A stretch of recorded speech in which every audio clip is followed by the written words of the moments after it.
So Bell was probably going to be suspended 2 games for smoking blunts with Blunt. Steelers got the toughest schedule in the league next year.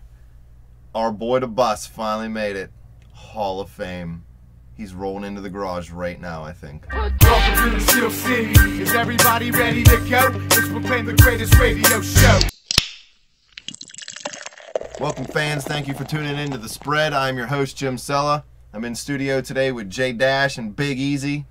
Best 2 men to be working in this business. Well, like you heard in the teaser, Le'Veon Bell probably going to be suspended 2 games. The problem is he was driving. That's why he didn't get off and Blunt did. That has to be the only reason. And what I want to ask is, why not have a chauffeur? I don't get it. You make millions of dollars. You're going to make millions of dollars No, if you want to drive, you could drive anytime you want. When you're smoking, get a chauffeur, man. Believe it. Why? I would never drive. I hate driving now. If I was a millionaire, the last thing I would do is drive. Yeah, I missed that Powerball by every number last week. I wouldn't drive my own car. I never would. I don't even care. But Le'Veon, I love you, man. You're great out on the field. You should follow us on Twitter at bet_thespread. But get a chauffeur when you're smoking blunts. Le'Veon. And now he had to go to ARD classes. All 3 of us know about that. Yeah. Dude's got to stay clean for. He's got to stay clean for I think 16 months or something like that. My DUI didn't even move. My mom dropped me off at ARD. You shouldn't have been sleeping drunk in a car. Well, listen. Parked on a fucking. I'll see you later. I was at my buddy's house. There was no heat. It was the middle of winter. I went out to my car to warm up. I turned my car on, and the police just pull in. Yep. Beat nuts. Classic. You were driving away. I was driving away. Well, the Steelers losing Le'Veon, that's going to be tough for them. They have the hardest schedule in the league next year. I don't remember exactly. It was somewhere around 571 win percentage. We played Denver. 9 playoff Do you know the teams. first 2 games? Denver. Denver and Seattle. No, I don't know the first 2 Denver games. And They don't know the arrangement of the games yet. They just know who we're playing. So, there was people already. I already heard people talking that they want to put us up against New England for the very first game of the season. Oh yeah, because New England, the Super Bowl winner, always opens on a Thursday night, and it's between us, the Bills, games. The Dolphins. Yeah, so that's looking promising. And to be honest, I'd rather play Cleveland. They beat us. Yeah, but I still rather go into a Cleveland game without Bell than a New England game without Bell. Yeah, that's going to be rough. Maybe we'll just give it to the backup running back just as many times we give it to Bell and lose the game like we did in the playoffs. Unless we cut him beforehand. If he walks out on practice. He's going to walk out in training camp. He don't want to do 2-a-days. Cut him. He didn't like St. Vincent. Campus is garbage. What were you saying, though, Easy? You were trying to get our attention. Who do they play? Oh, yeah. Well, who do they play? They play their division. That's 6 games.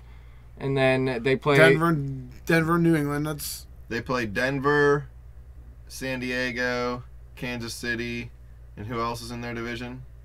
Can't play Oakland. San Diego and Kansas City. Didn't we just play them? Those were random games. We play that division this year.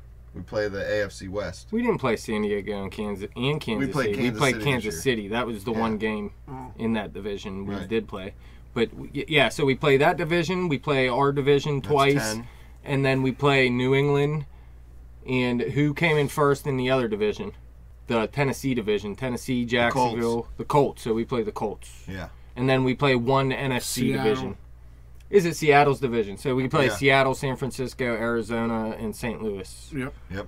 So that's the schedule that you probably didn't even get because it was just spit randomly all over the place. It's all right. Just record it, re-listen to it. You know you love it. Bet every first-place team and just... It's a tough Pretty much schedule. Anybody who's good. Well, the one good thing that we know is the Steelers play up to their competition, right? So they should win those games, lose the Cleveland games, and then they're good, right? They're going to be 16-0 next year.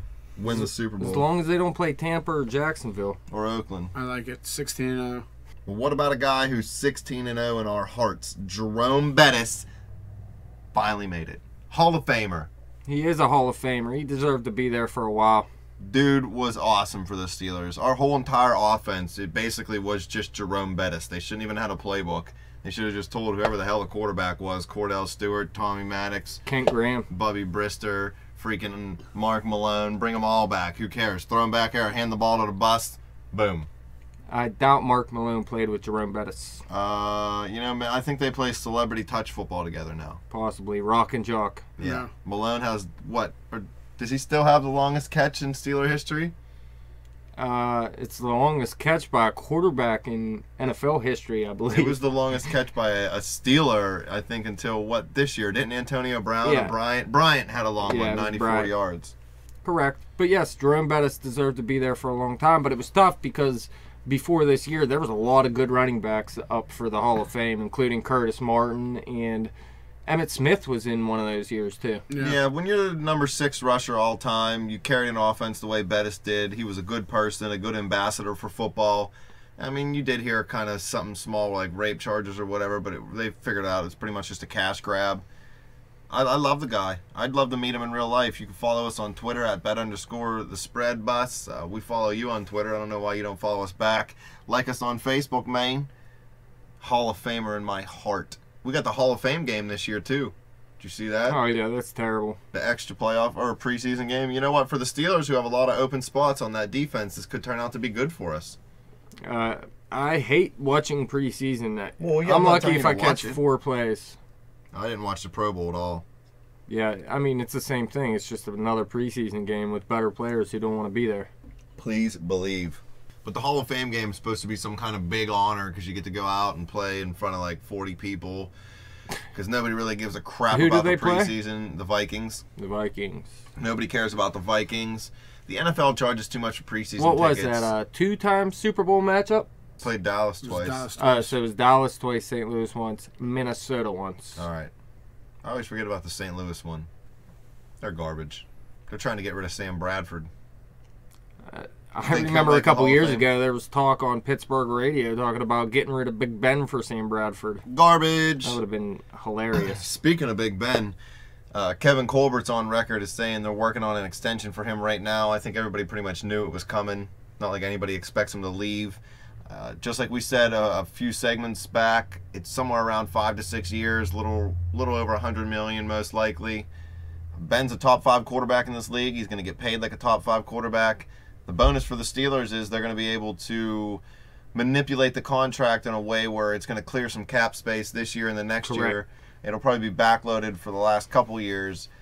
But they're going to have a lot of room in free agency this year. They're going to have a lot more money than they ever have. Well, not ever, but maybe, for the last 10 years.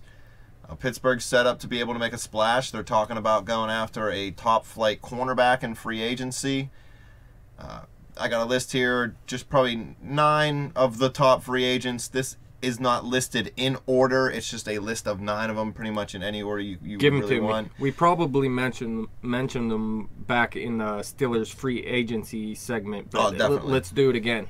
You got Darrelle Revis. He played for New England last year. Byron Maxwell from Seattle. Brandon Flowers from San Diego. Kareem Jackson from the Texans. Antonio Cromartie was with Arizona. Chris Colliver was with San Francisco. I think he was hurt most of the year 2013 and then came back last year and had a decent year. Sterling Moore from Dallas, Walter Thurman from the Giants, and Tramon Williams from Green Bay.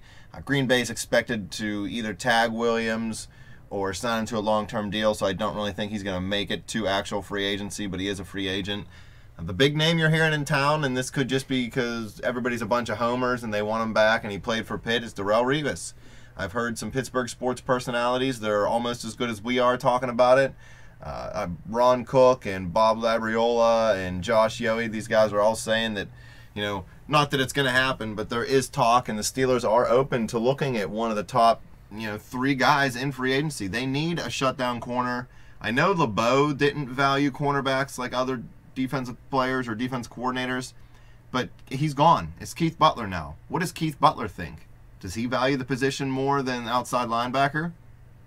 Well, I hope he values it more than what they have over the past few seasons, at least, because they don't even go after guys. They don't draft anybody. They really haven't brought too many people in. Yeah, McCain and Blake, yeah, they had pretty decent seasons last year, but it's not like we went out of our way to get these guys.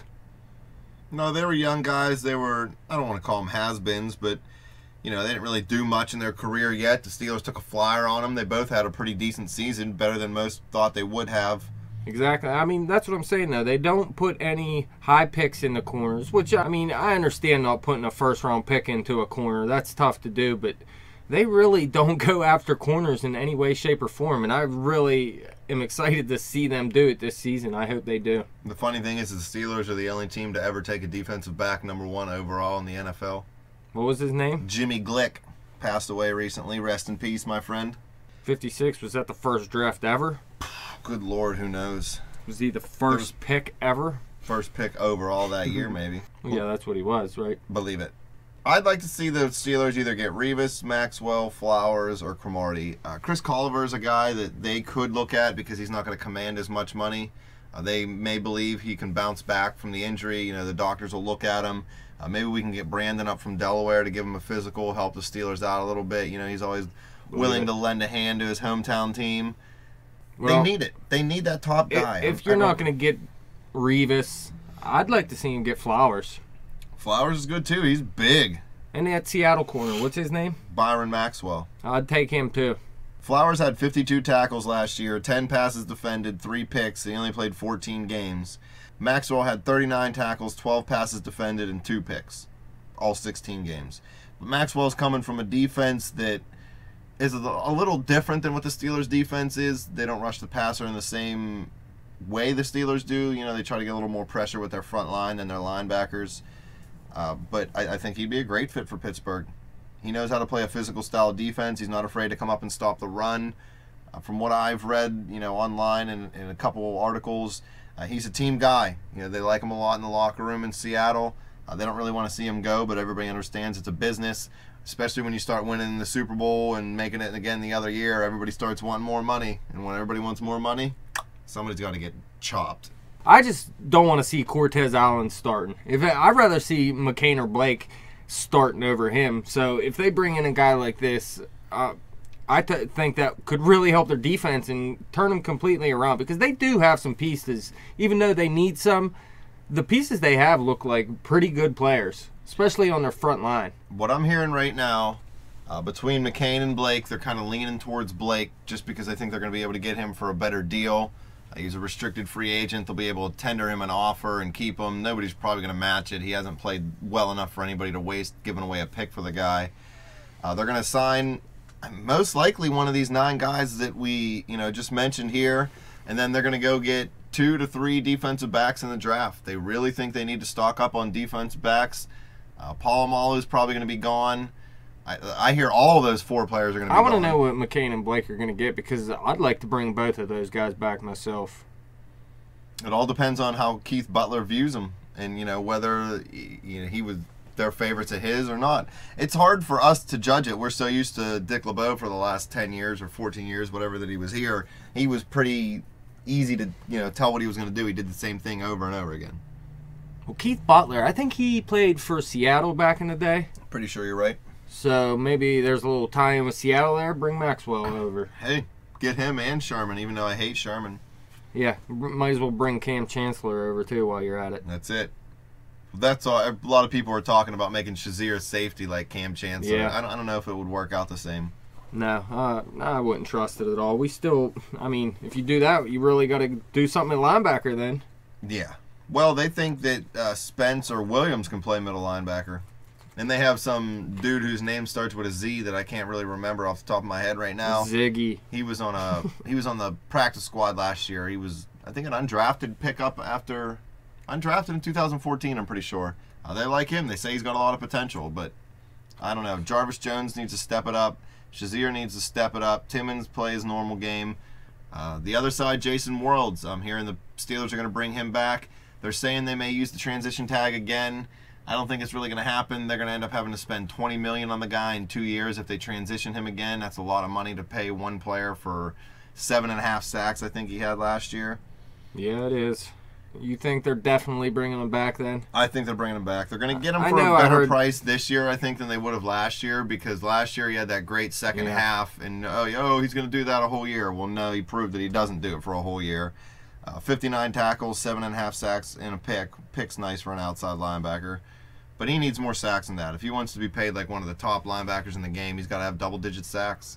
Somebody will be stupid enough to give him big money, though. That's why if they don't tag him, I'm not sure if he will come back, because someone like stupid like Dallas will go spend huge money on him. See, I don't know. I think teams seen that, the second half of not this past season, the season before was kind of a fluke, and that he's really only a middle-of-the-pack linebacker. So I don't know if anybody's going to throw money at him. I think the Steelers are going to be able to lock him up for a good price. I don't want to bring him back, but we don't have a lot of options. If you can get him for a good price, I wouldn't mind bringing him back. It's not like he's terrible. Well, he's no better than Woodley was. Woodley's last year. He was better than Woodley was at the very end for us. And that Woodley is right now. Woodley's garbage right now. Well, yeah, he's fat and slow now. He doesn't work very hard. If he gets back in shape, though, bring him back for $1 million. Then you can get rid of Worlds. If they play the same, hell, tell Woodley get back in shape. We'll give you $1 million because no one else will. They give me $1 million. I'll go out there and play outside linebacker. Yeah, I think they'd rather have Lamar Woodley. Ouch. What about Arthur Motes? Or JK-47. Would you bring Arthur Motes back? I definitely would bring Arthur Motes back. I like Motes. How can Young you not? guy. I don't think he's going to cost a lot of money either. No, you could probably get him for 3 years, $9 million total, I bet. Yeah. Which is a steal for him because I think he's an up-and-comer. I think he could give you just as much production as Worlds could if you gave him, full-time position out there on the defense. Possibly. I mean, he showed up in a couple games. He got to put a full season together too before you really trust him. It's not like you can say, okay, this guy's good to go for a starting linebacker. You know what I mean? I hear you, but he had to platoon with James Harrison at outside linebacker, so right. He didn't get a whole lot of playing time last year. Well, injuries happen too, so even if he's your backup, I wouldn't mind that at all. Believe that. Any other free agents? What other free agents are there? Larry Fitzgerald. I got 25 free agents right here. I'm going to rattle them off real quick. Again, these are kind of in my order. Nothing really set in stone. Some of these guys may re-sign with their team, so they might not even make it to free agency. We'll start with number 20, Nick Fairley. 14 tackles last year, 1 sack, 1 forced fumble. Dude only played 8 games because he was a moron, did a horrible sack dance, and blew out his ACL. He's nice. one half of the duo in Detroit, Fairley and Ndamukong Suh. I mean, their defense, what were they giving up 13 points a game, 16 points a game last year? Yeah. It was a big reason Detroit did anything last year because their offense sucked. But Fairley's been a kind of a problem in the locker room. They don't really like him. He gives them, a lot of crap all the time. Comes into camp out of shape, overweight, doesn't work hard. I don't think he'll be back in Detroit. It's the kind of players Tomlin likes, though. He doesn't have to do anything. He just hangs out with them. Yeah. Well, number 19, we got Byron Maxwell. We already talked a little bit about him. Pick him up. Hopefully the Steelers will be signing him. Number 18, Torrey Smith. Dude's garbage. Didn't write anything down about him, but he actually is probably about the 18th best do not free sign agent. Torrey Smith. That'd be terrible. I definitely don't want Pittsburgh to sign him. He's worthless. Brandon Flowers, number 17. Again, one of the top 10 corners, Pick top him 9 up, too. corners. Sign them both. Why not? Brian Beluga, number 16 on our list. He's a pretty good guard. Teams need offensive line help. You throw him in there. He's a good swing guard. Can play either side. Good at pulling. Good at lead blocking. I don't know. I like their line right now. I think they're pretty much. They could use a little depth. I don't think they're going to go for something like that though. No Beluga. No Beluga. All right. Well, I put Jason Worlds, probably the Steelers' top free agent, at number 15 overall in the NFL. Well, then Beluga has to suck, right? Because you said Worlds is garbage. Well, I just don't like Worlds. So we had an incident on the South Side one night. I punked him in front of his friends. He didn't really like it. Number 14, I don't really know how to pronounce this dude's name. It's like Pernell McPhee or something weird like that. Pernell McPhee. Pernell. He was a linebacker for the Ravens. Mediocre, 27 tackles, 7.5 sacks, forced fumble. I put him above Jason Worlds because, the incident with Worlds. It's not somebody the Steelers should look at. I got him at number 14 on the list, but he doesn't really fit our style of defense. Move on, garbage. 13, Jerry Hughes. He played defensive end for the Bills last year. He's Garbage. Kind of a hybrid. Yeah, you can call him garbage all you want. I don't give a crap. My name ain't Jerry Hughes. Dude had 53 tackles and 10 sacks last year and 3 forced fumbles. That's better than you. Not on Madden. You should have seen. I had 12. like 48 picks. Who's 12? Jeremy Garbage. Jeremy Mack, that's your boy. He's your fancy savior. Yeah, they're not letting him go. Hey, you never know. They let, what's his name go? Deshaun Jackson. They shipped him out of town. That's why they're not letting him go. again, not someone the Steelers are going to look at. No, I do like Jeremy Maclin, though. That dude is a beast. Another guard, Mike Ayupati from the 49ers. They're probably going to lock him up to a long-term deal. They're talking around 5 years, $60 million, I hear. Devin McCourty from the Patriots. He's a free safety. He's that Cam Chancellor type player. Not quite as good as Chancellor, but a big physical safety. I wouldn't mind them signing him. I'd love them to bring him in and kick, what's his name, out of town? Willie. Mike Mitchell. Oh, yeah, not Will Allen. Will Allen was decent last year. Boot Mitchell out of town, grab up McCourty. Randall Cobb coming in at number 9, wide receiver from the Packers. The Packers are expected to tag him, so don't really even expect him to make it to free agency. Julius Thomas with Denver. This is an interesting story because Denver's playing hardball with him. He's trying to get viewed as a wide receiver other than a tight end for the transition tag like we've seen with Jimmy Graham and a couple other guys. Denver's staking their ground. They don't think that this guy's worth the big money that he's trying to get and that another team will definitely throw at him. They think he was more of a product of their system than a star in their system. I don't know. So we'll see how that goes. But the Steelers aren't going to sign him. No. He's definitely a good player to watch. I think he's as good as advertised. I don't think It's it was... the top 20 list of players that Steelers won't sign. This is just the top 20 free agents in the NFL, period. This isn't exactly It's both. dedicated directly at the Steelers. Number 7, Greg Hardy. Dude beats women, throws them on guns. That might have been the other guy. Who He knows? got off. Yeah, I know he got off. That's because he plea bargained and he paid her.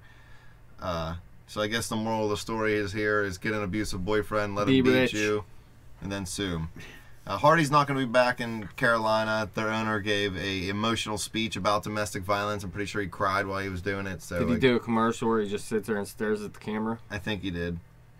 I doubt it. He might have. Him, Ray Rice, and Adrian Peterson ought to team up and do one Just of those mean commercials. mug each other. See who looks the meanest. Shove Steelers are pine not cones in each other's signing mouth. Hardy either. No, Hardy doesn't fit our defense.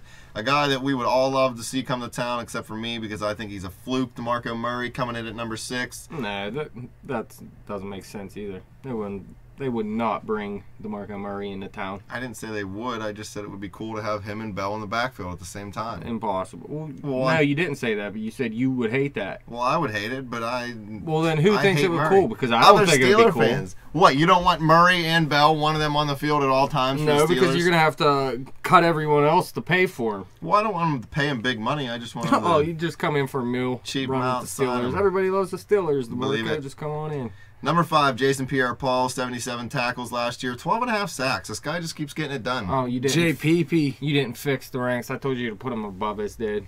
Who, Murray? Yeah. All right, well, we'll switch it up. Murray's coming in at number 5. we missed number 6. We're talking about Jason Pierre-Paul here. 77 tackles, 12.5 sacks, 3 forced fumbles. Dude runs his mouth a lot, but he's good. Not for the Steelers. He's a 4-3 defensive tackle. Number 4, Demaryius Thomas. Yeah, bring him in. Hey, if you could put him opposite of Antonio Brown and then had Martavis Bryant in the slot, even Makes though no he's sense. not a big slot guy. What do you mean it makes no sense? Oh. I'm not saying to do it. This is Tecmo Super Bowl thinking here. Well, the thinking would be get rid of Bryant and try to bring a slot in after you sign Demaryius Thomas, which the Steelers would never do. Whatevs, man. We'll go with Thomas. He's probably going to re-sign in Denver anyway. They're talking about tagging him too. Makes sense. The one guy on this list that I really do hope the Steelers take a look at, Justin Houston from Kansas City, a pass rushing outside linebacker. You want to fix our pass rush problems. I'm not saying he's going to single-handedly do it because the D-line still got to step up and we need a better nose tackle.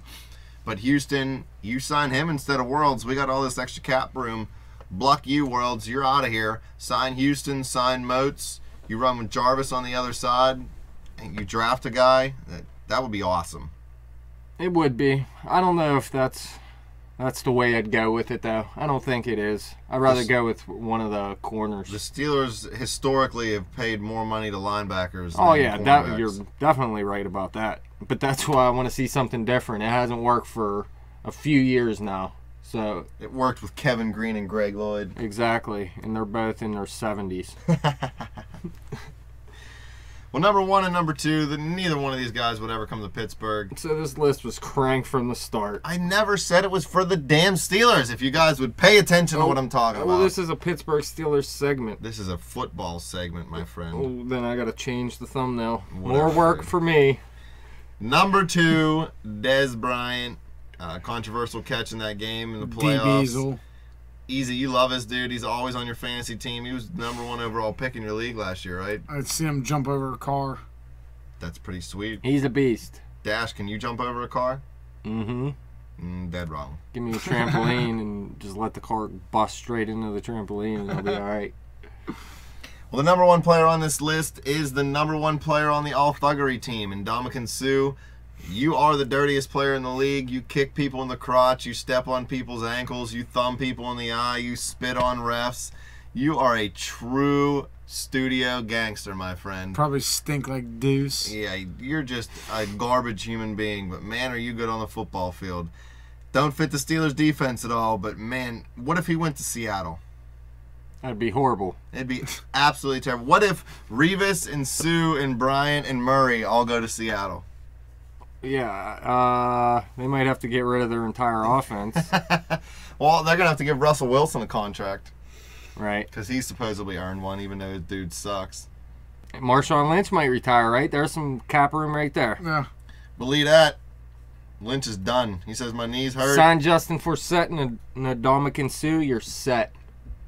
Justin Forsett. Forsett's a guy the Steelers You're could Justin look at. Forsett. No, I'm saying if Seattle signed Forsett, let Lynch go and sign Suh. Yeah, they could do it. Why not? I mean, I don't think Lynch makes as much as Suh, though, does he? Or would? No, running backs don't get paid a lot anymore. You're lucky if you get $3 million a year. You're a high-paid running back. Big Easy, we know you make like $8 million a year, so $3 million is nothing to you. Milling that metal. Football's the wrong sport. Yeah, you pay the price. You gotta hustle at the pool hall. Go play baseball. Just do steroids, hit home runs, make millions of dollars. Baseball's where it's at. Well, that wraps up this segment. I want to thank you guys for coming in. I want to thank you fans for listening. You guys can follow us on Twitter at bet_the_spread. Like us on Facebook. Subscribe to that YouTube channel. Shoot us some comments. People were hating on Dash's baseball rankings. What was it, center field? Center field, Juan Lagares. Tell me he sucks, people, because dude came on here and said my ranking of him at number 14 out of 15 was, what was it, a joke. A joke. But I just want to point out that this dude is batting 8th in the lineup for a reason. Hey, you hate, we debate. Spread 'em.